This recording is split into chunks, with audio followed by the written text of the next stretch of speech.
வணக்கம். இது "இங்க என்ன சொல்லுது" பாட்காஸ்ட். நான் ஸ்வர்ணா. இன்னைக்கு நான் உங்க கூட ஷேர் பண்ணிக்க போற விஷயம் என்ன அப்டின்னா, நான் ரீசென்ட்டா படிச்ச ஒரு புக் டீப் ஒர்க்.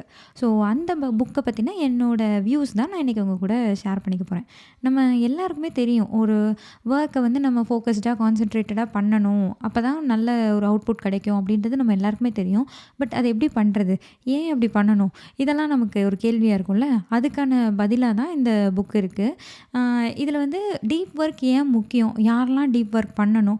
அண்ட் அத எப்படி பண்ணணும்? அப்படின்னு 2 பார்ட்டா பிரிச்சிருக்காங்க. லைக் ஏன் முக்கியம்னு ஒண்ணு, செகண்ட் பார்ட் வந்து அத எப்படிலாம் பண்ணணும்? அதுக்கான ரூல்ஸ் என்ன? அப்படின்ற மாரி பிரிச்சிருக்காங்க. ஸோ அ இதில வந்து என்னென்னா, நெறைய எக்கச்சக்க எக்ஸ்பெரிமெண்ட்ஸ் அண்ட் எக்ஸாம்பிள்ஸ் குடுத்துருக்காங்க. ஒரு பெரிய பெரிய கம்பெனிஸ்லாம் இருக்கும்ல. லைக் Facebook, Twitter, IBM இன்னும் என்னென்னமோ விப்ரோ ஏதேதோ கம்பெனி அண்ட் அதுக்குள்ள நடந்த ப்ராப்ளம்ஸு அதெல்லாம் வந்து அவங்க எப்படி கண்டுபிடிச்சு, என்ன ஸ்ட்ராட்டஜி வச்சு அவங்க அதுலேருந்து வெளில வந்தாங்க. ஸோ இந்த மாதிரியெல்லாம் எக்கச்சக்க எக்ஸாம்பிள்ஸ் குடுத்துருந்தாங்க. எனக்கு ஸ்டார்ட்டிங்கில இந்த புக் படிக்கையில, அ "என்னடா ஏதோ சொல்ட்டே இருக்கீங்க" அப்படின்ற மாரி இருந்தது. ஒன்ஸ் உள்ள போனதுக்கப்புறம் நெறையவே இன்ட்ரெஸ்டிங்கான இன்ஃபர்மேஷன்லாம் கிடைச்சது. நெறைய ஃபேக்ட்ஸ்லாம் புரிஞ்சது. ஸோ ஒரு ஹை குவாலிட்டி ஒர்க் எப்போ ப்ரொடியூஸ் ஆகுன்றதுக்கு ஒரு ஃபார்முலா மாரி இவங்க சொல்றாங்க. லைக் ஒரு ஹை குவாலிட்டி ஒர்க் ப்ரொடியூஸ் ஆகணும்னா, நீங்க எவ்வளோ டைம் குடுத்தீங்க அப்படின்றது மல்டிப்ளைட் பை எவ்வளோ ஃபோக்கஸ்டோட அந்த டயத்த குடுத்தீங்க. ஸோ இது 2ம் மல்டிப்ளை ஆயி தான் அந்த ஒர்க்கோட ரிசல்ட் வந்து அவுட்புட் வந்து சூப்பரான அவுட்புட் நமக்கு கிடைக்கும் அப்படின்றத சொல்றாங்க. ஸோ நம்ம ரொம்ப நேரம் ஒரு ஒர்க்க பண்ணிட்டே இருந்தோம் அப்படின்னா, அதில வந்து சூப்பர் குவாலிட்டி வந்துரும்லாம் இல்ல. எவ்வளோ நேரம் ஃபோக்கஸ்டோட ஒர்க் பண்ணோம் அப்படின்றது தான் அங்க முக்கியம் அப்படின்னு இந்த ஃபார்முலா சொல்லுது. இதுக்கு ஒரு எக்ஸ்பெரிமெண்ட் கண்டக்ட் பண்ணியிருக்காங்க. ஒரு ஸ்டூடண்ட்ஸ் செட் ஆஃப் ஸ்டூடண்ட்ஸில அந்த ஹை ஜிபிஏ ஹை ஸ்கோர் பண்ண ஸ்டூடண்ட்ஸ் இருப்பாங்க இல்லையா? அவங்க கிட்ட அண்ட் அவங்கள விட கம்மியா ஸ்கோர் பண்ண ஸ்டூடண்ட்ஸ் எல்லார்கிட்டயும் ஒரு சர்வே எடுக்கிறப்போ, யாரு அதிகமா படிக்கிறதுக்கு டைம் ஸ்பெண்ட் பண்ணியிருக்காங்க அப்படின்னா, இந்த ஹை ஸ்கோர் ஸ்டூடண்ட்ஸ் இருக்காங்கல்ல, அவங்க வந்து கம்பேரிட்டிவ்லி கம்மியா தான் டைம் ஸ்பெண்ட் பண்ணியிருக்காங்க படிக்கிறதுக்கு. அவங்களோட கம்மியா ஸ்கோர் பண்ணவங்கள விட. ஸோ எவ்வளோ நேரம் படிக்கிறோம் அப்படின்றது முக்கியம் இல்ல. அத எவ்வளோ தூரம் அதுக்கான ஃபோக்கஸ் குடுத்து நம்ம படிக்கிறோன்றது தான் முக்கியம்னு இந்த எக்ஸ்பெரிமெண்ட்லேருந்து சொல்லியிருக்காங்க. அடுத்த விஷயம் என்ன அப்படின்னா, அட்டென்ஷன் ரெசிடியூ அப்படின்னு ஒண்ணு சொல்றாங்க. இது என்னன்னா, நீங்க ஒரு வேலை பார்த்துட்டே இருக்கையில, ஒரு டாஸ்க்கையே பண்ணிட்டே இருக்கீங்க. சடனா அத பாதியில விட்டுட்டு இன்னொரு டாஸ்க்குக்கு போயிடுறீங்க. டாஸ்க் பிக்கு போயிடுறீங்க அப்படின்னா, இந்த டாஸ்க் பி பண்றப்போ, உங்களுக்கு அந்த டாஸ்க்கே பண்ணிட்டு இருந்ததோட அந்த தாட்ஸு, அந்த அட்டென்ஷன் அதோட மிச்சம் அதோட கன்டினியூவேஷன் வந்து உங்களுக்கு இங்கேயும் மண்டைக்குள்ள இருந்துட்டே இருக்கும்னு சொல்றாங்க. ஸோ அத தான் ரெசிடியூன்னு சொல்றாங்க. அங்கேருந்து வந்த டாஸ்க் ஏவோட மிச்ச சொச்சம் வந்து உங்க மண்டைக்குள்ள வச்சுட்டே தான் நீங்க இன்னொரு பிக்குள்ள போறீங்க அப்படின்னா, அந்த டாஸ்க் பியையும் உங்களால ஒழுங்கா பண்ணியிருக்க முடியாது. ஏவையும் நீங்க முடிக்கல அப்படின்றது வந்து ஒரு ப்ராப்ளம்னு சொல்றாங்க. லைக் மல்டி டாஸ்கிங் வந்து ஒர்க் ஆகாது. ஒரே நேரத்தில நான் அதுவும் பண்ணுவேன், இதுவும் பண்ணுவேன், எல்லாமே பண்ணுவேன் அப்படின்றது நம்ம மூளைக்கு வந்து அவ்வளோ எதையுமே உங்களால கான்சன்ட்ரேட்டடா, ஃபோக்கஸ்டா பண்ண முடியாத மாதிரி போயிரும் அப்படின்னு சொல்றாங்க. ஸோ இதுக்கு ஒரு எக்ஸ்பெரிமெண்ட் சொல்றாங்க. அதில வந்து என்னென்னா, ஒரு செட் ஆஃப் ஸ்டூடண்ட்ஸ்க்கு ஒரு பசில் குடுத்து அத சால்வ் பண்ண சொல்றாங்க. அவங்க அத பண்ணிட்டே இருக்கையில, பாதியில அந்த பசில பிடுங்கி வச்சுட்டு, "இந்தா இன்னொரு பசில் இத பண்ணு" அப்படின்னு சொல்லியிருக்காங்க. அண்ட் கொஞ்ச நாள் அப்புறம் இதே செட் ஆஃப் ஸ்டூடண்ட்ஸ்க்கு ஒரே ஒரு பசில் குடுத்து, "அத மட்டும் ஃபோக்கஸ்டா பண்ணுங்க. லைக் அத மட்டும் பண்ணுங்க" அப்படின்னு சொல்லியிருக்காங்க. ஸோ என்ன நடந்திருக்கு அப்படின்னா, இந்த ஒரு பசில பண்ணிட்டே இருந்துட்டு, அத புடுங்கிட்டு இன்னொரு தடவ குடுத்தோம்ல, அப்போ வந்து அவங்களால ப்ராப்பரா அந்த பசில சால்வ் பண்ண முடியல. அதுக்கு எடுத்துக்கிட்ட டைம் எல்லாமே ரொம்ப அதிகமாகுது. அதுக்கு கொஞ்சம் ஸ்ட்ரகிள் பண்ணியிருக்காங்க. பட் ஒண்ணே ஒண்ண குடுத்து அத ஒழுங்கா பண்ணுங்கன்னு சொன்னா, அத மட்டும் ஒழுங்கா பண்ணிட்டாங்க. ஸோ இதுதான். நீங்க ஒரு வேலைய பார்த்துட்டு இருக்கையில, நடுவுல இவ்வளோதான் இந்த இது மட்டும் பண்ணிட்டு வந்துடுறேன் அப்படின்னு இன்னொரு வேலைக்கு போயிட்டு, திரும்ப இந்த வேலைக்குள்ள வந்தீங்கன்னா, உங்களோட ஃபோக்கஸ் திரும்ப அங்க ஃபுல் ஃபோக்கஸ குடுக்க முடியாதுன்னு சொல்றாங்க. ஃபார் எக்ஸாம்பிள் நம்ம மெயில்லாம் செக் பண்ணுவோம்ல, ஆஃபீஸ்ல ஏதோ ஒரு வேலை பார்த்துட்டே இருப்போம். நடுவுல போய் மெயில் செக் பண்ணிட்டு வர்றது. மெயில் தானே பார்த்தேன் அப்படின்னு போயிட்டு வர்றது. அப்புறம் இன்னும் நம்ம ஒர்க் ஃப்ரம் ஹோம்லலாம் இருக்கனால என்ன பண்ணுவோம்னா, ஏதோ ஒரு வேலைய பார்த்துட்டே இருப்போம். திடீர்னு குக்கர் விசில் அடிக்கும். அத போய் ஆஃப் பண்ணிட்டு வர்றது. அல்லது ஏதோ ஒரு விஷயத்துக்கு எந்திரிச்சு போயிட்டு வர்றது. இல்ல வீட்ல டிவி ஓடுதுன்னா, அத எட்டி பார்த்து அங்க என்ன நடக்குது அப்படின்றத பார்க்குறது. ஸோ இதெல்லாம் வந்து இந்த அட்டென்ஷன் ரெசிடியூவ வந்து உங்களுக்கு ஏற்படுத்தும். ஸோ உங்களுக்கு ஃபோக்கஸும், கான்சன்ட்ரேஷனும் ரொம்பவே குறைஞ்சு போயிரும் அப்படின்றத சொல்றாங்க. நாம மெயில் பார்க்குறோம்ல, இப்போ மத்ததெல்லாம் கூட விடுங்க. மெயில் பார்க்குறது ஆஃபீஸோட சேர்ந்த ஒரு ஜாப் தானே. அந்த மெயில் பார்த்தா தானே என்னால ரிப்ளை பண்ண முடியும், அத பண்ண முடியும், இத பண்ண முடியும்னு நம்ம சொல்லுவோம். ஸோ இதுக்கு ஒரு எக்ஸாம்பிள் சொல்லியிருக்காங்க. ஒரு இவர் யாருன்னு எனக்கு மறந்துருச்சு. ஒரு ஒரு கம்பெனியோட சிஇஓ. இவருக்கு டெய்லி அதிகமான மெயில்ஸ் வந்துட்டும், போயிட்டும் இந்த மாரி இருந்துட்டே இருக்கு. ஒரு நாள் அவர் நோட் பண்ணியிருக்காரு. நமக்கு பெர் டேல எத்தன மெயில்ஸ் இன் அண்ட் அவுட் போகுது, வருது அப்படின்றத பார்க்கையில அவருக்கு 160 மெயில்ஸ் ரிசீவ்டு ப்ளஸ் சென்ட் எல்லாம் சேர்த்து வருது. ஓகே, 160 மெயில்ஸை நான் ஹேண்டில் பண்ணுறதுக்கு எனக்கு ஒரு நாளைக்கு 1.5 ஹவர்ஸ் ஆகுது. ஸோ வீக்லி 5 டேஸில் எனக்கு எவ்வளோ நேரம் ஆகுது, அண்ட் மாதத்தில் எவ்வளோ நேரம் ஆகுது அப்படின்றத இவர் கால்குலேட் பண்ணுறாரு. ஸோ நம்ம சிஇஓ நம்ம ஒருத்தருக்கு இந்த மாதிரி வருது. இதே மாதிரி நம்ம கம்பெனியில் இருக்க எம்ப்ளாயீஸுக்கெல்லாம் எந்த அளவுக்கு மெயில் டிரான்சாக்ஷன் இருக்குது, அவங்க எத்தனை தடவை அவங்களுக்கு மெயில் வருது, அதை ரீட் பண்ணுறதுக்கு அவங்க எவ்வளோ டைம் எடுத்துக்கிறாங்க, அண்ட் திரும்ப டைப் பண்ணி அனுப்புறதுக்கு எவ்வளோ டைம் எடுத்துக்கிறாங்க, ஒவ்வொரு எம்ப்ளாயியோட டைப்பிங் ஸ்கில் எப்படி இருக்குது, எல்லாத்தையும் கால்குலேட் பண்ணி ஒரு ஒரு சர்வே மாதிரி எடுக்கிறாங்க. நம்ம ஒவ்வொரு எம்ப்ளாயிக்கும் எவ்வளோ பே பண்ணுறோம், அண்ட் அவன் அதாவது 8 மணி நேரம் ஒரு நாளைக்கு வேலை அப்படின்னா அவனுக்கு 1 மணி நேரத்துக்கு எவ்வளோ சேலரி கொடுக்குறோம், அண்ட் அவன் மெயிலில் அதுக்கு எவ்வளோ நேரம் ஸ்பெண்ட் பண்ணுறான். ஸோ ஓவராலாக மெயில் போகிறதுக்கும் வரதுக்குமே நம்ம ஆஃபீஸ்க்குள்ளே எவ்வளோ காசு செலவாகுது அப்படின்றத அவர் கால்குலேட் பண்ணியிருக்காரு. பார்த்தா அவங்க கம்பெனி மெயில் டிரான்சாக்ஷன்ஸ்க்கு மட்டுமே, மெயில் கம்யூனிகேஷன்ஸ்க்கு மட்டுமே, அந்த செயின் ஆஃப் மெயில்ஸ் போதில்ல, அதுக்கு மட்டுமே ஓவர் $1 மில்லியன் ஒவ்வொரு மாதத்துலையும் செலவு பண்ணியிருக்காங்க. $1.5 மில்லியன் சம்திங் போட்டிருந்தாங்க. லைக் ஒரு அவ்வளோ காசு இவங்க இந்த எம்ப்ளாயீஸ் மெயில் பார்க்குறதுக்காக மட்டுமே ஸ்பெண்ட் பண்ணிக்கிட்டு இருக்காங்க. அப்படின்றப்போ இந்த மெயில் செயினை ப்ராப்பராக சுருக்கணும். என்ன சொல்கிறது, செயின் ஆஃப் மெயில்ஸ்லாம் வரும்ல, ரிப்ளை ஆல், சிசி ஆல், அந்த மாதிரி எல்லாரையும் சிசி போட்டு எல்லாரையும் ரிப்ளை போட்டு எல்லாருக்குமே மெயில் போயிட்டே இருக்கும். அந்த செயினில் எல்லாருமே இருப்பாங்க. அது வேண்டியவங்க வேண்டாதவங்கன்னு எல்லாருமே பார்ப்பாங்க. இந்த மாதிரி இருக்கும்ல, இந்த இதெல்லாம் ஒரு ஷெட்யூல்குள்ளே, ஒரு ஸ்ட்ரக்சருக்குள்ளே கொண்டு வந்திருக்காங்க. கொண்டு இந்த ப்ராப்ளமை சால்வ் பண்ணியிருக்காங்க. ஸோ ஒரு மெயில் தான் அப்படின்னு நம்ம நினைக்கிறோம்ல, அது ஒரு கம்பெனிக்கும் அவ்வளோ காசு செலவாகுது, அண்டு நமக்குமே நம்ம கான்சன்ட்ரேஷனையும் ஃபோக்கஸ்டையும் ரொம்பவே அந்த மெயில் பாதிக்கும் அப்படின்றத சொல்கிறாங்க. அண்ட் இந்த மாதிரி சொல்லல நம்ம இன்னொரு விஷயம் சொல்லுவோம். லைக் இப்போது நான் ஒரு கம்பெனியில் ஒரு எம்ப்ளாயியாக இருக்கேன். நான் ஒரு ஃப்ரெஷராக இருக்கேன்னு வச்சுக்கோங்க. நான் ஏதோ ஒரு இஷ்யூவை நான் ஃபேஸ் பண்ணுறேன். இதே இஷ்யூவை இன்னொருத்தவங்க எப்போயோ ஃபேஸ் பண்ணி அதுக்கு சொல்யூஷன்ஸ்லாம் கண்டுபிடிச்சிருப்பாங்க. அப்போ நான் அவங்களோட சொல்யூஷனை எடுத்து நான் யூஸ் பண்ணிக்கிட்டேன்னா அங்கே டைம் மிச்சம் தானே, இன்னும் ப்ரொடக்டிவிட்டி இன்க்ரீஸ் ஆகும்ல, அந்த மாதிரிலாம் தானே நம்ம கம்பெனிஸ்லாம் சொல்லுவாங்க. ஸோ இது ஒரு வகையில் உண்மைனாலும் இதுக்கு ஒரு எக்ஸாம்பிள் இருக்குது. லைக் என்னென்னா, எக்கச்சக்க எக்ஸாம்பிள்ஸ் இருக்கும். ஸோ அதெல்லாம் நான் உங்களுக்கு சொல்கிறேன். எல்லாம் கதை மாதிரி தான் இருக்கும். ஸோ நல்லா தான் இருக்கும்.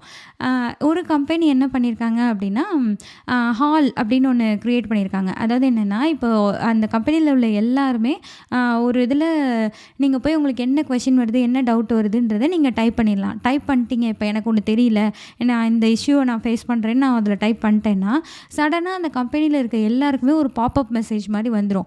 இவங்க இந்த இஷ்யூ கேட்டிருக்காங்க அப்படின்னு அந்த கொஷின் உங்களுக்கு பாப்அப் மாதிரி உங்கள் சிஸ்டமில் வந்துடும். ஸோ அதுக்கு யார் ஆன்சர் பண்ணுறாங்களோ, லைக் யாருக்கு அதுக்கு ஆன்சர் தெரியுதோ அவங்க போய் அதுக்கு ஆன்சர் பண்ணிட்டாங்கன்னா நான் அந்த சொல்யூஷன் எடுத்து ஒர்க் பண்ணிடுவேன். இப்படி பார்த்தா என்ன சொல்ல, இப்போ எனக்கு ஏதாவது ஒரு இஷ்யூ வருதுன்னா அதை என்ன சொல்ல, ஒரு குட்டி கம்பெனின்னு கூட வச்சுக்கோங்க.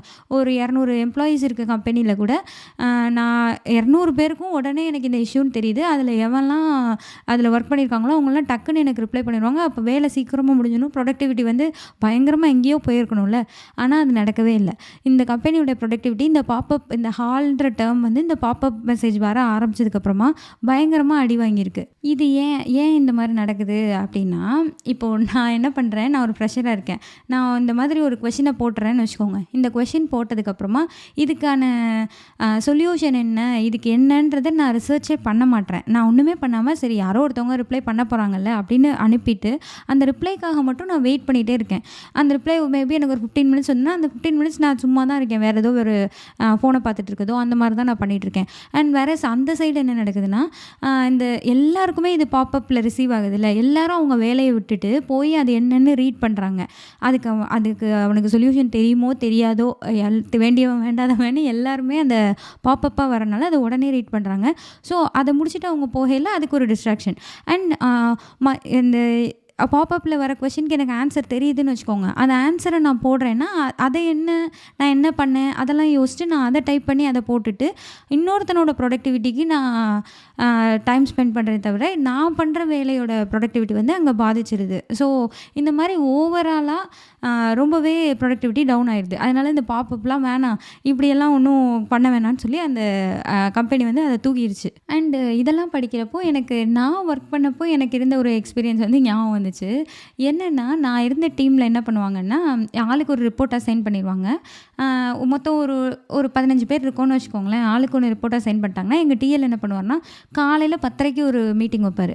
வச்சு உனக்கு இந்த ரிப்போர்ட் அசைன் பண்ணியிருக்கு, இதில் ஏதாவது இஷ்யூ இருக்கா, அதில் ஏதாவது இஷ்யூ இருக்கா அப்படி சொல்லி ஒவ்வொருத்தட்டையாக கேட்பாங்க. கேட்டு முடிச்சு இது ஒரு 1/2 hour to 45 minutes போகுதுன்னு வச்சுக்கோங்க. மணி வந்து ஒரு 11:15 ஆயிரும். எல்லோரும் சரி வாங்க இப்போ டீ குடிக்க போகலாம் அப்படின்னு சொல்லிட்டு எல்லோரும் ஏதாவது ஸ்நாக்ஸ் சாப்பிடவோ இல்லை டீ குடிக்கவோ போயிடுவாங்க. அண்ட் முடிஞ்சு அப்போ தான் வேலைக்கு வந்து உட்காந்துருப்பாங்க. அகெயின் கொஞ்சம் நேரத்துக்கு அப்புறம் லஞ்ச் சாப்பிட போயிடுவாங்க. அதுக்கப்புறம் மறுபடியும் கொஞ்சம் நேரம் ஒர்க் பண்ணியிருப்போம். மறுபடியும் ஈவினிங் ஒரு மீட்டிங் வைப்பார். வச்சு உனக்கு காலையில் நான் அசைன் பண்ணேன்ல, அதோட ஸ்டேட்டஸ் என்ன இருக்குது, இப்போ எல்லாம் எப்படி இருக்குது அப்படி சொல்லி ஒவ்வொருத்தரையாக கேட்பார். இங்கே என்ன நடக்கும் எனக்கு எப்படி தோணும் அப்படின்னா, இவர் காலையில் 1 மணி நேரம் மீட்டிங்லேயே போயிடுது, சாயந்தரம் 1 மணி நேரம் மீட்டிங்லேயே போயிடுது. இதை விட்டாலே கொஞ்சம் நல்லா இன்னும் கொஞ்சம் ஒர்க் பண்ணிடலாம் போல இருக்குது அப்படின்ற மாதிரி தோணும். ஆக்சுவலி அங்கே இருந்து எல்லாருக்குமே தோணும். ஆனால் என்ன சொல்ல, அவர் அதை ப்ராப்பராக பண்ணிகிட்டே இருப்பார். ஆக்சுவலி இங்கே என்ன நடக்குதுன்னா, இப்போது 10 பேரை கூப்பிட்டு இந்த மாதிரி ரிப்போர்ட் என்னாச்சு, உன்னோடது என்னாச்சுன்னு ஒவ்வொருத்தருக்கா ஸ்டேட்டஸ் சொல்லலை. என்னோடது என்னன்றதை நான் சொல்லிடுவேன். மற்ற 9 பேர் சொல்கிறத நான் கவனிக்கவே மாட்டேன். அப்போ நான் பாட்டுக்கு தேவையான எதையோ யோசிச்சுட்டு என்னமோ பண்ணிவிட்டு சும்மா இருப்பேன். அண்டு என்ன சொல்ல, இந்த இது ஒரு 1/2 hour தான் போகுதுன்னா, அதுக்கப்புறம் நான் வந்து பிரேக் போகிறேன்னு சொல்லிட்டு போயிடுறேன். இது மாதிரி என்னோடய டிஸ்ட்ராக்ஷன் அதிகமாகிடுது. நான் திரும்ப வந்து நான் உட்காந்து ஒரு 11:30க்கு உட்காந்து உடனே ஃபோக்கஸ்குள்ளே போக முடியுமான்னா என்னால் முடியாது. ஸோ இது வந்து டிலே தான் ஆகும். இது ஆக்சுவலி எனக்கு இந்த புக் படித்தோன்னு தான் எனக்கு முன்னே தோணும், இது எதுக்கு காலைல ஒரு தடவை ஈவினிங் ஒரு தடவை மீட்டிங் வச்சு அதுலேயே டைம் போகுதுன்னு நான் நினப்பேன். பட் இந்த புக் படித்தோன்னு தான் எனக்கு தோணுச்சு, இந்த மீட்டிங் இப்படி வைக்கிறனால எந்த அளவுக்கு அதை நம்மளை பாதிச்சிருக்கு அப்படின்றதே எனக்கு இந்த புக் படிக்கல தான் தோணுச்சு. ஆனால் இதே நீங்கள் அந்த பிஸ்னஸ் சைட்லேருந்து யோசிச்சு பார்த்தீங்கன்னு வச்சுக்கோங்களேன், எல்லாருமே இந்த மீட்டிங்கு, ஸ்டேட்டஸ் மீட்டிங்கு, அதுக்கப்புறம் ஒரு ப்ராஜெக்ட் ரிவ்யூ பண்ணுற அந்த மீட்டிங்கு, மெயில் செயின், இது எல்லாமே கரெக்டாக இருக்கணும்னு சொல்லுவாங்க. ஏன்னா இவங்கெல்லாம் என்ன சொல்லுவாங்கன்னா, இப்போது அந்த கம்பெனிக்குள்ளே என்ன நடக்குது, ஓவரால் ப்ராசஸ் என்னன்னு நாங்கள் எப்படி தெரிஞ்சுக்கிறது, ஒரு மீட்டிங்கும் ஒரு லைக் மெயில்ஸும் வச்சு தான் அது என்னன்னு நாங்கள் புரிஞ்சிக்க முடியும். அதே மாதிரி நாங்கள் ஒவ்வொருத்தவங்களுக்கும் சேலரி கொடுக்கணும். ஸோ அந்த சேலரி கொடுக்கணும் அப்படின்னா இண்டிவிஜுவலாக ஒவ்வொருத்தரும் என்ன பெர்ஃபார்ம் பண்ணியிருக்கான்றது எனக்கு தெரியணும்னா, அந்த மெயில், ஸ்டேட்டஸ் மீட்டிங் இதெல்லாம் வச்சு, ஸ்டேட்டஸ் கால் இதெல்லாம் வச்சு தான் என்னால் ஐடென்டிஃபை பண்ண முடியும். ஒரு ஃப்ளோ, ஒரு ப்ராசஸ் அதுக்குள்ளே தான் வரும். அதனால மீட்டிங்கும் மெயில்ஸும் ரொம்ப நெசசரின்னு தான் கம்பெனியோட பிஸ்னஸ் சைட்லேருந்து இருக்கும். ஸோ இது வந்து ஃபேக்ட் தான். உண்மையாகவே ஒரு பிஸ்னஸ் சைட்லேருந்து இந்த மாதிரி இருந்தால் தான் அவங்க என்னன்றதை ஈஸியாக ட்ராக் பண்ண முடியும். ஸோ ஒரு பிஸ்னஸ் ஸ்ட்ரக்சருக்குள்ளே இந்த மெயில்ஸையும் மீட்டிங்ஸையும் கரெக்டாக ஷெட்யூல் பண்ணி அவங்க கொண்டு போகிறப்போ அது அவங்களுக்கு ப்ளஸ்ஸாக தான் இருக்கும். ஸோ இவங்களுக்கு எப்படி இருக்குன்னா, இவனோட எம்ப்ளாயீஸ் வந்து not all the employees, but ஒரு ஃப்ரெஷராக எடுக்கிறாங்கன்னு வச்சுக்கோங்க. அவன் வந்து நான் கொடுத்ததை நீ பண்ணால் போதும், உனக்கு அந்த உள்ள என்ன ஓவரால் ப்ராசஸ்ன்னு எதுவும் உனக்கு தெரிய தேவையில்லை அப்படின்ற மாதிரியான லெவல்ஸ் தானே இருக்கும். மேனேஜர் இருப்பாங்க, விபி இருப்பாங்க, அந்த மாதிரி நிறைய இருப்பாங்கல்ல. ஸோ இதில் கீழே இருக்க லெவலில் இருக்கவன், நான் உனக்கு ஒரு வேலை கொடுப்பேன், நீ அதை பண்ணால் போதும், அதை நீ ஒன்றும் யோசிக்கலாம் தேவையில்லை, அது என்னவோ அந்த இஷ்யூவை சால்வ் பண்ணால் போதும், உனக்கு தெரியலையா இவன்கிட்ட கேளு, இவன் அதுக்கு பதில் சொல்லுவான், அதை நீ பண்ணால் போதும். இந்த மாதிரியே தானே போயிட்டே இருக்குது.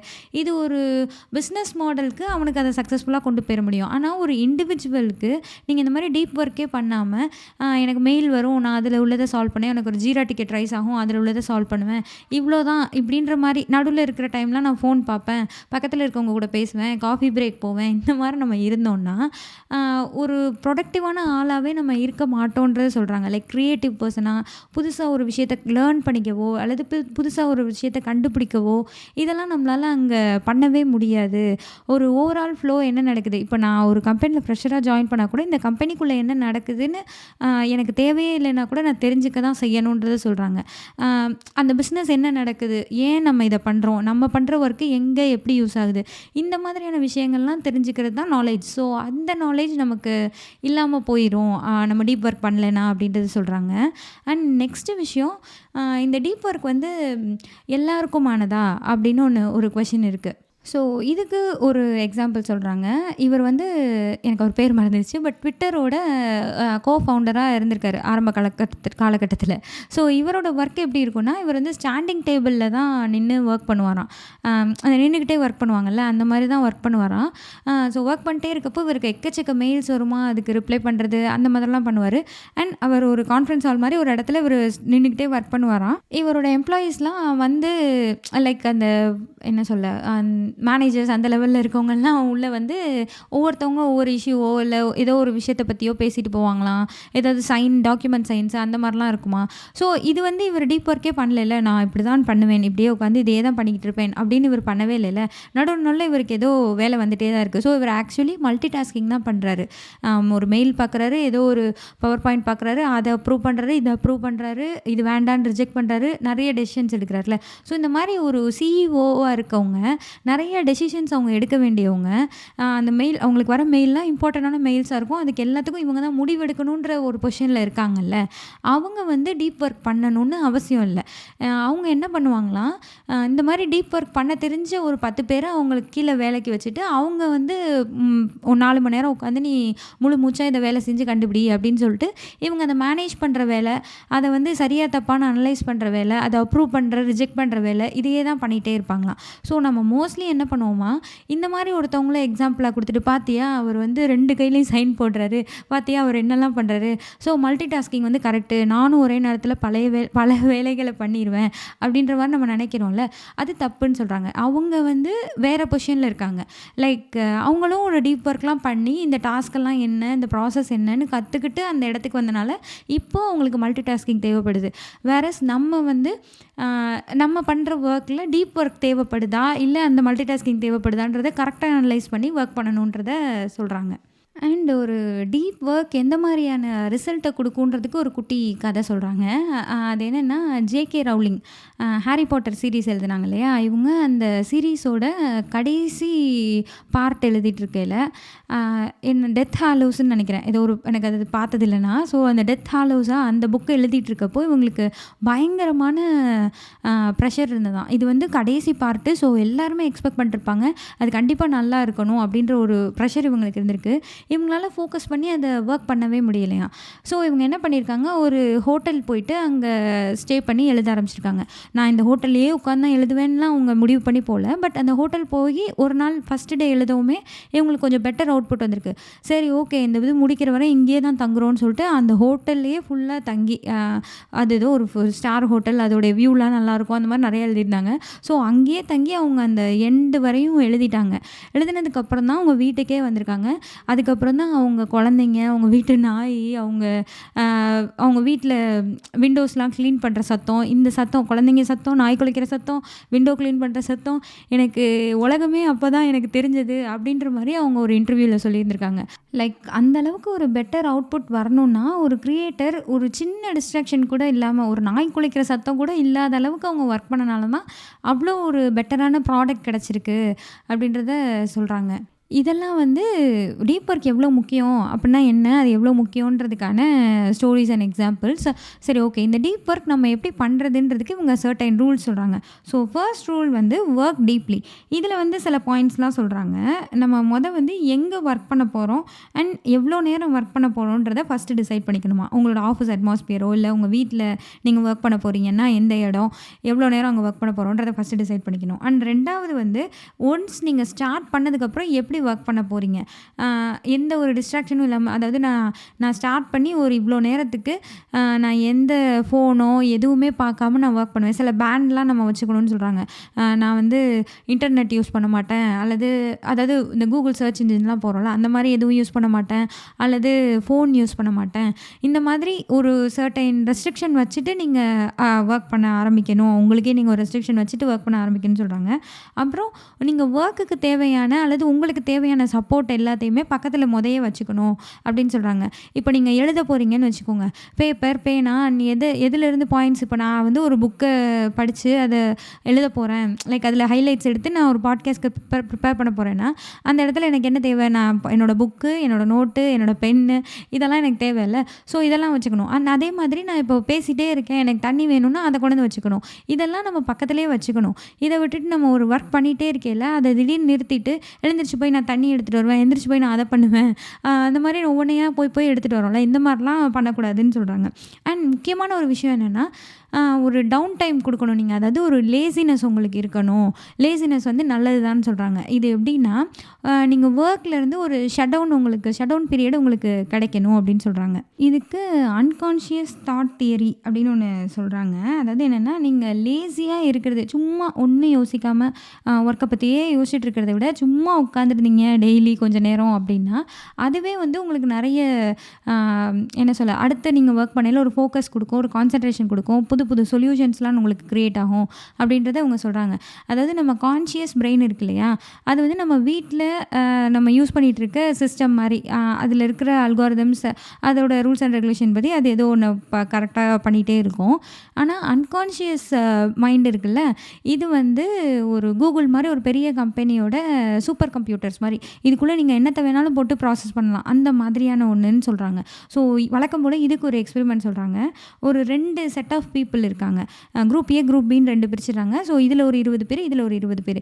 இவங்க ஒரு சோர்ஸ்லேருந்து ஒரு டெஸ்டினேஷன் வரையும் வந்து அங்கே ஒரு கான்சன்ட்ரேஷன் ரிலேட்டடான ஒரு டாஸ்க்கை இவங்க பெர்ஃபார்ம் பண்ணணும். ஸோ இந்த ஏ குரூப் வந்து நடந்து வர்றது ஒரு காட்டு வழி பாதை மாதிரி ஒரு வழியில் வராங்க. பி வந்து சிட்டிக்குள்ளே வெளியே வராங்க. ஸோ இங்கே வந்து ஃபைனலாக யார் நல்லா பெர்ஃபார்ம் பண்ணுறாங்கன்னா அந்த காட்டு வழி பாதையில் வந்தவங்க தான் பண்ணுறாங்க. அண்ட் இதே இதை வந்து அந்த குரூப்பை ஸ்வாப் பண்ணி, இப்போது ஏவும் பியும் அங்கே இருக்க மக்களை ஸ்வாப் பண்ணி, இதுக்கு முன்னாடி காட்டு வழி பாதையில் நடந்தவங்க இப்போ சிட்டி வழியே, அதே மாதிரி இந்த சைட் சிட்டி வழியே வந்தவங்க காட்டு வழியே வந்து அதே டாஸ்க்கை திரும்ப பெர்ஃபார்ம் பண்ணுறாங்க. அப்பையும் என்ன நடக்குதுன்னா, இந்த ட்ரையல்ஸில் நடந்து வந்தாங்க இல்லையா, அவங்க தான் பெட்டராக பெர்ஃபார்ம் பண்ணுறாங்க. ஓகே, 3ஆவதாக இன்னொன்று கண்டக்ட் பண்ணுறாங்க. என்னென்னா, ஒரு கோல்டான வெதரில், கடுமையான நல்லா இல்லாத ஒரு வெதரில் இதே மாதிரி 2 சைடும் நடந்து வந்து நீங்கள் பெர்ஃபார்ம் பண்ணுங்கள் அப்படின்னா, அப்பையும் இந்த காட்டு வெளியே வந்தவங்க தான் பெட்டராக பெர்ஃபார்ம் பண்ணுறாங்க. இதுக்கு வந்து நேச்சர் வாக்கு தான் ஒரு காரணமா அப்படின்னு பார்த்தா, அஃப்கோர்ஸ் நேச்சர் வாக் ஒரு காரணமாக இருக்கலாம். ஆனால் அதை விட முக்கியமாக இவங்க என்ன சொல்கிறாங்கன்னா, இந்த காட்டு வெளியே வந்தாங்களே, ஒரு ட்ரையல்ஸ் வெளியே வந்தாங்கள்ல, அவங்க வந்து அப்படியே அந்த ட்ரையல்ஸை ஃபாலோ பண்ணி நடந்துகிட்டே வந்தாலே அவங்களுக்கு அந்த டெஸ்டினேஷன் வந்துடும். அவங்க பெருசாக எங்கே போகணும், எப்படி போகணும்லாம் யோசிக்க தேவையே கிடையாது, அப்படியே நடந்து போயிடுவாங்க. ஆனால் இந்த சைட் சிட்டி வழியாக வந்தாங்க இல்லையா, அவங்க வந்து டிராஃபிக் ரூல்ஸு, சிக்னல்ஸ், அதுக்கப்புறம் பெடஸ்ட்ரியன் கிராசிங், க்ரௌடு, அப்புறம் நேவிகேஷன், இது எல்லாத்தையுமே அவங்க மைண்டில் வச்சுட்டே வர வேண்டியதாக இருக்குது. வேறஸ் இந்த ட்ரையல்ஸ் வழியே வந்தவங்க அந்த சும்மா அந்த பாத்தில் போனால் போதும், அவங்களோட டெஸ்டினேஷன் வந்துடும், இந்த மாதிரி இருக்குல்ல. ஸோ இவங்க மைண்டு ரொம்ப ஃப்ரீயாக இருந்தது, ஒன்றுமே இல்லை இவங்க மண்டைக்குள்ளே. அதனால இவங்க பெட்டராக பெர்ஃபார்ம் பண்ணிட்டாங்க. ஆனால் அவங்க வந்து எதையோ யோசிச்சுட்டு மண்டையில் என்னென்னு அதை இது பண்ணிகிட்டே வராங்கல்ல, ப்ராசஸ் பண்ணிட்டே வராங்கல்ல, அதனால அவங்களால பெட்டராக கான்சன்ட்ரேட் பண்ண முடியல அப்படின்னு சொல்கிறாங்க. ஸோ இதுலேருந்து சொல்ல வர கருத்து என்னென்னா, கொஞ்சம் நேரம் நீங்கள் சும்மா இருங்க, ஒன்றும் நீங்கள் பண்ண தேவையில்லை அப்படின்றது தான். ரொம்ப போட்டு எல்லாத்தையும், எனக்கு ஒரு இஷ்யூ இருக்குன்னா அந்த இஷ்யூன்னு அதையே யோசிச்சுட்டு இல்லாமல், அதாவது ஒர்க் பண்ணையில் நீங்கள் யோசிக்கலாம், பட் அதை தாண்டி டெய்லி ஒரு பிரேக் மாதிரி எடுக்கணும்னு சொல்கிறாங்க. ஒரு வாக்கிங் போயிட்டு வரதோ, இல்லை ஒரு மியூசிக் கேட்குறதோ, சும்மா சமைக்கிறதோ, அந்த மாதிரி வேறு ஏதோ ஒன்று நீங்கள் பண்ணையில் தான் உங்கள் சப்கான்ஷியஸ் மைண்ட் வந்து பெட்டராக ப்ரிப்பேர் ஆகி அடுத்த நாள் நீங்கள் ஃபுல் ஃபோக்கஸ் அண்ட் கான்சன்ட்ரேஷனை நீங்கள் கொடுக்க முடியும். ஸோ ஒவ்வொரு நாளுமே உங்களுக்கு ஏற்ற மாதிரி ஒரு குட்டி வெக்கேஷன், அதாவது வெக்கேஷன்னா எங்கேயாவது ஊருக்கு போயிட்டு வரதில்ல, ஒரு வாக் போகிறது அல்லது ஜாகிங் போகிறது அல்லது ஒரு மியூசிக் கேட்குறது, ஏதோ ஒரு ஹேபிட்டை நீங்கள் டெவலப் பண்ணிக்கணும்னு சொல்கிறாங்க. அண்ட் அடுத்ததாக இவங்க சொல்கிற விஷயம் என்னென்னா, எம்ப்ரேஸ் போர்டம். அவங்களுக்கு போர் அடிக்கும்ல, நமக்கு பொதுவாக நிறைய நேரம் போர் அடிக்கும்ல, போர் அடித்தா ஆமாங்க எனக்கு போர் அடிக்குது அப்படின்னு சொல்லிட்டு அப்போ சும்மா இருக்கணும் அப்படின்றத இவங்க சொல்கிறாங்க. இப்போ நம்ம ஒரு ரெஸ்டாரண்ட்கே போகிறோம்னு வச்சுக்கோங்களேன், ஏதோ ஒன்று ஆர்டர் பண்ணுறோம், அது வரதுக்கு 15 மினிட்ஸ் ஆகுதுன்னா நம்ம என்ன பண்ணுறோம், அதுக்குள்ளே ஃபோனை எடுத்து நோண்டுறோம், அதில் எதையாவது ஒன்று பார்த்துட்டே இருக்கோம். ஸோ நம்ம அந்த போர் அடிக்குது சும்மா இருக்கோம் அப்படின்ற ஸ்பேஸையே நம்ம லைஃப்பில் நம்ம கொடுக்கவே மாட்டோம்ல, இது ஒரு ப்ராப்ளம்னு சொல்கிறாங்க. இது என்ன என்ன இதுக்கு ரிசல்ட்டா என்ன ஆகும்னா, நம்ம வந்து ஃபோக்கஸ்டா ஒரு ஒர்க்க பண்ணிட்டு, அதுக்கு நடுவுல டிஸ்ட்ராக்ஷன் வருதுன்றது மாறி, எப்ப பாரு நம்ம டிஸ்ட்ராக்ஷன் கூடயே தான் இருக்கோம். எப்ப பாரு நெட் யூசேஜோ, இல்ல அ ஒரு என்டர்டெயின்மெண்ட் வேல்யூவ தேடி போயிட்டே இருக்கோம்ல. சோஷியல் மீடியா, யூடியூப் அது இதுன்னு ஏதோ ஒண்ணு ஃபோனு, எதையோ ஒண்ணு பண்ணிக்கிட்டே இருக்கோம்ல. இந்த மாரி ஒரு டிஸ்ட்ராக்டடான லைஃப்ப ஃபுல்லா வாழ்ந்துட்டு, அதுக்கு நடுவுல நான் ஃபோக்கஸ் பண்ணேன்னா, அப்போ யோசிச்சு பாருங்க. ஃபோக்கஸ்க்கு நடுவுல டிஸ்ட்ராக்ஷன் வர்றது ஓகே. ஆனா நம்ம டிஸ்ட்ராக்ஷனுக்கு நடுவுல ஃபோக்கஸ உருவாக்கிட்டு இருக்கோம்னா, அது எவ்வளோ கஷ்டம். அது வராதுல்ல. அத தான் சொல்றாங்க. ஸோ போர் அடிக்கும்ன்றத ஒத்துக்கோங்க. சும்மா லைட்டா போர் அடிச்சுச்சு, ஒரு வேலை இல்லனாலே உடனே போய் டிவி பார்க்குறது, அத பண்றது, இத பண்றது இந்த மாரிலாம் பண்ணாதீங்கன்றத இவங்க சொல்றாங்க. இன்டர்நெட் யூசேஜ் வந்து ரொம்ப எனக்கு தேவை, நான் அது பண்ணேன், இது பண்ணேன், அதில என்னெல்லாம் இருக்கு தெரியுமா? உலகம் எத நோக்கி போயிட்டுருக்கு தெரியுமா? அப்படின்னு சொல்லிட்டு சோஷியல் மீடியா அடிக்ட் ஆகாதீங்கன்றத சொல்றாங்க. ஸோ இதுக்கு ஆல்டர்னேட்டிவா அவங்க என்ன சொல்றாங்கன்னா, புக்கு படிங்க. ஏன்னா புக்கு படிக்கிறதே உங்களுக்கு போரா தான் இருக்கும். அதனால உங்களுக்கு போர் அடிக்குது ரொம்ப என்ன பண்ணனே தெரியல அப்படின்ற மாரி டைம் கிடைச்சதுன்னா, புக்கெல்லாம் படிக்க ஆரம்பிங்க. ஒரு ஆல்டர்னேட்டிவ் ஹேபிட்ட வந்து கிரியேட் பண்ணுங்க. இந்த மாரி சோஷியல் மீடியாக்குள்ள அந்த மாரிலாம் போகாதீங்கன்றத சொல்றாங்க. அண்ட் அடுத்த விஷயம் என்னன்னா, ஸோ இவங்க இதுக்கு முன்ன நான் சொன்னது தான். Quit social media. சோஷியல் மீடியாவ அதிகமா யூஸ் பண்றத நிறுத்துங்க அப்படின்றதையும் சொல்றாங்க. ஸோ இதுக்கப்புறம் முக்கியமான விஷயம் என்ன சொல்றாங்கன்னா, ட்ரெயின் த ஷாலோஸ்ன்னு ஒண்ணு சொல்றாங்க. அதாவது ஓகே டீப் ஒர்க்கு இது இந்த மாரி பண்ணணும். ஒரு டிஸ்ட்ராக்ஷனே இல்லாம பெர்ஃபெக்ட்டா கான்சன்ட்ரேட்டடா ஃபோக்கஸ்டா ஒர்க் பண்ணணும்னா, ஒரு நாள் ஃபுல்லா இப்படியே ஒர்க் பண்ணிட்டே இருக்கணுமா? அப்படின்னா இல்ல. ஒரு நாள்ல உங்களுக்கு 8 மணி நேரம் ஒர்க் இருக்கு அப்படின்னா, எவ்வளோ நேரம் நீங்க டீப் ஒர்க் பண்ணணும்னு உங்க ஒர்க்கு என்ன ரிலேட்டட்ன்றத பொறுத்து. அதாவது உங்க ஒர்க் நேச்சர பொறுத்து, நான் டெய்லி ஒரு 2 மணி நேரம் எனக்கு ஃபோக்கஸ்டா டீப் ஒர்க் பண்ணா போதும். அப்படின்னா நீங்க 2 மணி நேரம் அத பண்ணா போதும். மத்த நேரத்தில நீங்க ஒரு எக்ஸல் பண்றதோ, அல்லது ஒரு ஸ்டேட்டஸ்லாம் அந்த ஸ்டேட்டஸ் ஷீட்லாம் ஃபில் பண்ணுவோம்ல, அந்த மாதிரியோ, இல்ல வேற ஏதோ ஒரு ஜாப் ரன் பண்ணி விடுறதோ, இந்த வேலைகளெல்லாம் நீங்க வந்து ஷாலோ ஒர்க்கா பண்ணலாம். ஷாலோ ஒர்க்னா என்ன சொல்ல, ரொம்ப இந்த மாரி டிஸ்ட்ராக்ஷனே இல்லாம பண்ணணும் அப்படிலாம் இல்ல. அந்த டீப் ஒர்க்குக்கு ஆப்போசிட்டானது. அந்த மாரி நீங்க மீதம் ஒரு 6 ஹார்ஸ் நீங்க ஷாலோ ஒர்க் பண்ணிக்கலாம். 2 ஹார்ஸ் நீங்க டீப் ஒர்க் பண்ணிக்கலாம். இந்த மாதிரி நீங்க பிரிச்சுக்கலாம். உங்களுடைய ஒர்க் நேச்சர பொறுத்து எவ்வளோ நேரம் டீப் ஒர்க் தேவைப்படுதுன்றத நீங்களே டிசைட் பண்ணி ஒர்க் பண்ணலான்னு சொல்றாங்க. அண்ட் அடுத்த விஷயம் என்ன அப்படின்னா, நீங்க ஒரு ஒர்க்க அதாவது சில பேர்லாம் இருப்போம்ல, எனக்கு ஏதோ ஒரு இஷ்யூ இருக்கு அப்படின்னா, எந்நேரமும் ஒர்க் முடிஞ்சதுக்கப்புறமும், ஆஃபீஸ் முடிஞ்சதுக்கப்புறமும் அது என்ன இஷ்யூ, அது என்ன இஷ்யூன்னு அதை போட்டு மைண்டில் வச்சுட்டே இருக்கிறது. அப்புறம் ஆஃபீஸ் ஹவர்ஸ் முடிஞ்சதுக்கப்புறமும் எனக்கு ஒரு கால் இருக்குது, எனக்கு ஒரு மீட்டிங் இருக்குது, நான் ஒரு மெயில் பார்க்கணும், இப்படி பண்ணிகிட்டே இருக்கோம்ல. இந்த மாதிரி பண்ணுறவங்கள நம்ம பொதுவாக நம்ம எப்படி நினச்சிக்குவோம், நம்ம இப்படி பண்ணுறோன்னு வச்சுக்கோங்களேன், பெரிய ஹார்ட் ஒர்க்கராக இருக்கும் அப்படின்ற மாதிரி நம்மளே நினச்சிப்போம்ல. அப்படிலாம் இல்லையா. நீங்கள் வந்து ஒழுங்காகவே வேலை பார்க்கலன்னு அர்த்தமா அப்படி இருந்தீங்கன்னா. என்னென்னா நீங்கள் ஒர்க் ஓகே ஒரு 8 to 5 தான் என்னோடய ஜாப்னா, அந்த நேரத்தில் ஃபோக்கஸ்டாக கரெக்டாக எவ்வளோ நேரம் டீப் ஒர்க்கு, எவ்வளோ நேரம் ஷாலோ ஒர்க்குன்னு பிரித்து நீங்கள் முடிச்சிடணுமே தவிர, சம்டைம்ஸ் உங்களுக்கு லேட் ஆகலாம். ஒரு நாள் வந்து மீட்டிங் இருக்கலாம், 6 மணி வரை ஒர்க் போகலாம், 7 மணி வரை ஒர்க் போகலாம், அது ஓகே. ஆனால் ஒன்ஸ் நீங்கள் லாக் அவுட் பண்ணிட்டீங்கன்னா, அதுலேருந்து நீங்கள் வெளில வந்துடணும். அதுலேருந்து வெளில வந்துட்டு வேறு வேலையை பார்த்துட்டு இருந்தால் தான் உங்களால் கரெக்டாக பெர்ஃபார்ம் பண்ண முடியும் அப்படின்றத சொல்கிறாங்க. லைக் எந்நேரமும் நீங்கள் ஆஃபீஸ் ஒர்க்கே ரிலேட்டடாகவே சிந்திச்சுட்டே இருந்தீங்கன்னா, உங்களால் பெட்டராக பெர்ஃபார்ம் பண்ண முடியாது. நீங்கள் பெட்டர் பெர்ஃபார்மரே இல்லைன்றத சொல்கிறாங்க. ஸோ இது நான் ஸ்ட்ரேஞ்சர் திங்ஸ் பற்றி பேசியிருந்தேன்ல, அவங்களும் இதை தான் சொல்லியிருந்தாங்க. ஸ்ட்ரேஞ்சர் திங்ஸோட ரைட்டர்ஸும் ஆஃபீஸ் ஒர்க் மாதிரி 8 to 5 மட்டும்தான் ஒர்க் பண்ணுவாங்களாம். ஒர்க் பண்ணி முடிச்சதுக்கப்புறம் அவங்க வேலையை பார்க்க போயிடுவாங்க. அடுத்த நாள் திரும்ப வந்து தான் 8 மணிக்கு மறுபடியும் எழுத ஆரம்பிப்பாங்களாம். ஸோ இதுதான் இந்த மாதிரி தான். அண்டு இது மாதிரி எக்கச்சக்க விஷயம் இந்த புக்கில் இருந்தது. எனக்கு இது ஒரு பிகினர் ரீடர் புக்கானா எனக்கு இல்லைன்னு தான் நான் சொல்லுவேன். கொஞ்சம் டிஃப்ரெண்ட்டாக இருந்தது இந்த புக். நான் இந்த மாதிரி புக் படித்தது இல்லையா, லைக் செல்ஃப் ஹெல்ப் புக்கு அதெல்லாம் நான் படித்தது இல்லையா. ஸோ எனக்கு கொஞ்சம் டிஃப்ரெண்ட்டாக தான் இருந்தது. ஆனால் என்ன சொல்ல, இப்போ நான் வந்து இந்த புக் ஆல்மோஸ்ட் ஒரு 275 பேஜஸ் இருக்குதுன்னு நினைக்கிறேன். நான் அப்படியே அட்டை டு அட்டை படித்து இதெல்லாம் தெரிஞ்சுக்கிட்டேன்லாம் கிடையாது. நான் வந்து இந்த புக்கை கொஞ்சம் ரேண்டமாக தான் படித்தேன். ஏன்னா இதில் வந்து எக்கச்சக்க எக்ஸாம்பிள் கொடுத்துருந்தாங்க. அதெல்லாம் எனக்கு தெரியவே இல்லை. நமக்கு கனெக்டட் ஆகிற எக்ஸாம்பிள் நமக்கு கொஞ்சம் புரியும், சில விஷயங்கள்லாம் நம்ம கனெக்ட் ஆகாதுல்ல. ஸோ நான் அந்த மாதிரியான சில எக்ஸாம்பிள்ஸ்லாம் ஸ்கிப் பண்ணி தான் இந்த புக் படித்தேன். ஸோ நான் படித்ததுலேருந்து எனக்கு கிடைச்ச பெர்ஸ்பெக்டிவ் அண்ட் இம்பார்ட்டண்டான விஷயமா இது எனக்கு தெரிஞ்சுது. நீங்கள் இந்த புக் படிச்சிங்கன்னா உங்களுக்கு ஒரு பெர்ஸ்பெக்டிவ் கிடைக்கலாம். ஸோ இன்கேஸ் நீங்கள் ஃப்ரீயாக இருக்கிறப்போ இந்த புக்கை ட்ரை பண்ணி பாருங்கள். அது நீங்கள் எடுத்து இன்ட்ரொடக்ஷன்லேருந்து எல்லாம் படிக்கணும் அப்படிலாம் இல்லை. சும்மா ஓப்பன் பண்ணி ஏதோ ஒன்று படிங்க. இந்த மாதிரி நிறைய என்ன சொல்ல, ஒரு எக்ஸ்பெரிமெண்ட்ஸோ இல்லை எக்ஸாம்பிள்ஸோ அல்லது ஏதோ ஒரு விஷயமோ நம்ம பண்ணுற விஷயமோ அந்த மாதிரி இன்ட்ரெஸ்டிங்காக ஏதாவது சொல்லியிருப்பாங்க. அது நல்லா தான் இருக்கும். ஸோ இந்த மாதிரி கூட நீங்கள் ரீட் பண்ண பண்ண ட்ரை பண்ணலாம். ஸோ இந்த எபிசோடு எப்படி இருந்தது அப்படின்ற உங்களுடைய கருத்துக்களை எனக்கு இன்ஸ்டாகிராமில் டிஎம் பண்ணுங்கள். வேறு என்ன பேசலான்ற சஜஷன்ஸ் கூட நீங்கள் கொடுங்க. அண்டு இங்கே என்ன சொல்லுது பாட்காஸ்ட் உங்களுக்கு பிடிச்சிருந்ததுன்னா ஃபாலோ பண்ணுங்கள், உங்கள் ஃப்ரெண்ட்ஸுக்கும் ஷேர் பண்ணுங்கள், அண்ட் தென் ரேட்டிங் கொடுங்க. நன்றி, வணக்கம்.